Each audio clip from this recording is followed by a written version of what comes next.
영상 하단 더보기란 클릭하시면 간편하게 참여하실 수 있는 링크도 남겨놓을 거니까 이 링크 클릭하셔서 무료 정보방 입장하시기 바라겠습니다. 네, 안녕하세요. 주도현입니다. 오늘 1월 5일 금요일이고요. 오늘도 솔라나 같이 한번 살펴보도록 하겠습니다.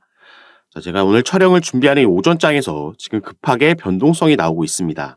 비트코인이 어제 반등하면서 5,900만 원을 회복해 줬었지만 다시 이 부분을 어느 정도 반납하는 움직임이 빠르게 나와줬다가 다시 한번 어느 정도 복구하고 있는데, 자, 오늘 이렇게 일단 변동성이 나오고 있는 이유는 바로 오늘이 이 비트코인의 옵션 만기일이기 때문에 변동성이 보여지고 있다, 이렇게 이해하시면 되겠습니다.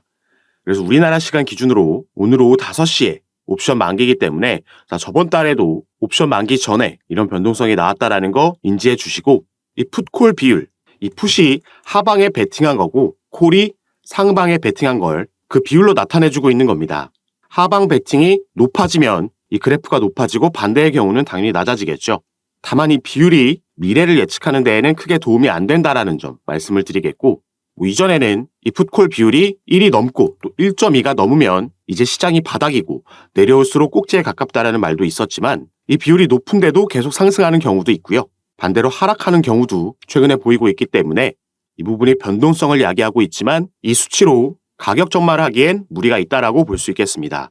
다만 이런 비율과 관련된 수치보다는 최근 SEC의 관계자들이 뉴욕 증권거래소, 나스닥, 시카고 옵션거래소 관계자들과 회담을 가졌다는 게 오히려 긍정적으로 보이고 있고, 또 비트코인 현물 ETF를 신청한 피델리티, 그레이스케일, 발키리까지 SEC에 증권 등록을 신청하는 서류를 제출했다라는 게 오히려 ETF 승인이 더 가까워졌다라고 느끼게 하고 있습니다. 이렇게 시장이 한번 출렁거렸던 것도 선물 시장에서의 강제 청산을 유도하면서 세력들이 본인들의 추가 물량을 저점에서 매집하려는 의도가 엿보인다라고 어제 영상에서도 말씀드렸죠. 그리고 최근 이 솔라나 관련해서는 이런 솔라나 랠리의 기세가 꺾였나라는 다소 1차원적인 기사가 나왔는데, 자, 이 부분은 제가 반복해서 말씀드렸죠. 자, 차트로 다시 돌아와서 최근 이렇게 보여준 우상향하는 모습, 그리고 이 급등에 대한 당연히 나와줘야 되는 필연적인 건전한 조정이라고 볼 수 있겠습니다. 어떤 코인이든 어떤 차트든지 간에 급등만 계속해서 하는 코인은 있을 수가 없습니다. 이렇게 급등하게 되면 당연히 기다리고 있는 건 급락밖에 없다라고 말씀을 드렸죠. 이런 건 전형적으로 세력들의 작전에 의해서 나오는 차트의 모양이고, 오히려 이렇게 상승 이후에 조정이 나오고 또 횡보하면서 박스권을 만드는, 지지를 튼튼하게 만드는 작업을 거친 이후에 다시 상승해주는 이런 계단식의 상승 모양이 조금 더 안정적이고 견고한 상승 흐름이라고 보시면 되겠고요. 지금 시장은 올해 기대되고 있는 여러 호재 소식들 전에 긍정적인 상승 조정 횡보 사이클을 보여주고 있다라고 이해하시면 되겠습니다. 그리고 우리가 솔라나의 차트를 주봉으로 조금 더 길게 살펴봤을 때 현재 솔라나는 2021년도에 대부분의 코인들이 그랬듯이 신고가를 기록했고 그 이후에는 쭉 하락하는 모습을 보여줬습니다. 자, 지지라인 맞느나 싶었지만 재작년 11월 달엔 FTX가 파산하는 사태가 생겨나면서 여기에 대한 하방 압력을 가장 강하게 받았던 코인이죠. 이 솔라나가 애초에 FTX와 FTX의 자회사인 알라메다 리서치로부터 거액의 투자금을 받으면서 주목을 받았던 코인이고, 또 FTX에서 그만큼 대량의 솔라나를 보유하고 있었기 때문에 이 사태가 터졌을 때 가장 크게 하방 압력을 받았고, 그 이후에 다른 코인들은 빠르게 어느 정도 복구해주는 모습을 보여줬지만 솔라나는 그러지 못하고 바닥권에서 횡보하는 기간이 가장 길었습니다. 자, 그런데 작년 10월 들어서면서 이 FTX 리스크로부터 벗어나는 움직임, 그 정황들이 포착되면서 상승 반전을 만들어낸 거고, 이제는 이 솔라나에서 발행한 스마트폰, 사가폰과 또 가장 큰 밈코인인 봉크코인, 그리고 여러 긍정적인 데이터들까지 받쳐주면서 이런 밥그릇 패턴의 상승력을 보여줄 수 있겠다라고 예상되고 있습니다. 자, 올해는 시장 상황도 상당히 긍정적이죠. 2021년도에 대부분의 코인들이 신고가를 기록할 수 있었던 이유는 바로 이때가 비트코인의 반감기였기 때문입니다. 그리고 올해도 4월 달에 반감기가 또 한 번 예고되어 있죠. 비트코인 채굴량에 대한 보상이 반으로 줄어드는 시기이기 때문에 이 가치가 올라가면서 대세 상승장이 나왔던 거고요. 당장 이번 주에, 늦어도 다음 주 1월 10일 전에는 비트코인 현물 ETF의 승인 가능성이 높게 점쳐지고 있는 상황입니다. 그리고 솔라나는 이런 긍정적인 시장 상황뿐만 아니라 개별적으로도 아까 말씀드렸던 이 FTX와 관련해서 기대되고 있는 이슈가 추가로 더 있다라는 거죠. FTX가 파산하면서 가장 크게 하방력을 받았던 솔라나지만 이제 이 부활에 대한, 재개에 대한 기대감이 커진 상황입니다. 미국에서는 이미 FTX의 재개를 확신하는 분위기가 형성되어 있고 FTX 거래소가 다시 문을 열게 된다면 여기서 발행한 코인인 FTT 코인과 가장 밀접한 관련이 있는 솔라나는 지금 보여준 상승력보다 더 크게 상승할 수 있다라고 전망되고 있죠. 그리고 현재 이 FTX 인수를 추진 중인 기업들, 처음에는 70여 곳 이상이 있었지만 이제는 3곳까지 추려지면서 이번 달 내에 최종 낙찰 기업도 결정될 예정입니다. 이 부분도 당연히 긍정적으로 호재 소식으로 작용하면서 시세에 영향을 줄 거고요. 방금 말씀드렸던 이 FTX와 솔라나의 관계, 그리고 미국의 증권거래위원회 SEC와 또 이 커넥션 뒤에 있는 강력한 배후 세력이 올해 솔라나 관련해서 가장 강한 상승 호재를 만들어낼 수 있는 이 이슈도 지금 기대되고 있는 상황입니다. 어쩌면 이 재료가 올해 솔라나 관련해서 가장 중요한 이슈가 될 수 있다라고 보여지기 때문에 이 내용에 대해서 조금 더 자세하게 살펴보고 영상을 마무리할 건데요. 자, 여러분들은 오늘 영상 꼭 끝까지 시청해 주시고 그 전에 밑에 있는 구독과 좋아요 버튼도 한 번씩만 눌러주시면 제가 이렇게 영상 제작하는 데에 큰 힘이 된다는 점 먼저 말씀드리고 추가로 영상 밑에 더보기란 클릭하시면 간편하게 참여하실 수 있게 제가 카톡방 링크도 남겨놨습니다. 들어오시면 이 솔라나뿐만 아니라 여러분들께서 보유하고 계신 코인들 그리고 또 시장 전체에 영향을 주는 거시경제 이슈들 또 경제지표 발표들도 있죠. 이런 이슈들의 시장은 어떻게 반응하는지 확인하고 여기에 따라서 우리가 가져가야 되는 알맞은 종목 선정부터 타점과 비중 전략 전부 가장 빠르게 카톡방에서 공유해드리고 있고 또 더욱 중요한 건 엊그제와 같이 예기치 못한 변수가 등장하면서 시장이 급락이나 급등이 나왔을 때 어떤 이유로 이런 움직임이 나오고 있고 우린 여기에 어떻게 대응해야 되는지 이런 부분을 실시간으로 카톡방에서 가장 빠르게 대응해드리고 있습니다. 이런 부분 받아보시면서 저와 함께 조금 더 안정적으로 투자하실 수 있는 공간이니까요. 여기에도 한 번씩 관심 가져주시고 확인해 주시면 감사하겠습니다. 자, 그럼 지금부터 바로 이 가장 기대되고 있는 이 개별적인 솔라나의 이슈 같이 한번 살펴보도록 하겠습니다. 자, 보시면요.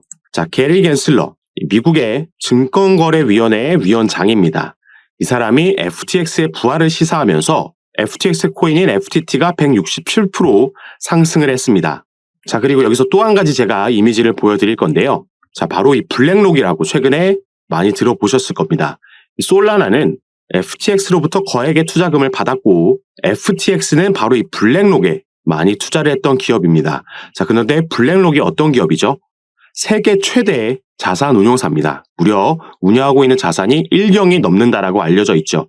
그래서 이 블랙록이 비트코인 현물 ETF를 신청했다라는 소식이 전해졌을 때 시장 자체가 반등을 만들어낼 수 있었던 겁니다. 그리고 최근에는 오보였지만 이 블랙록이 비트코인 현물 ETF를 승인받았다라는 소식이 전해졌을 때 비트코인이 무려 10분 만에 10% 급등하는 모습도 보여줬었죠. 그래서 어마어마한 자금을 보유하고 있고 또 그만큼의 영향력을 가지고 있는 기업이라고 보시면 되는데요.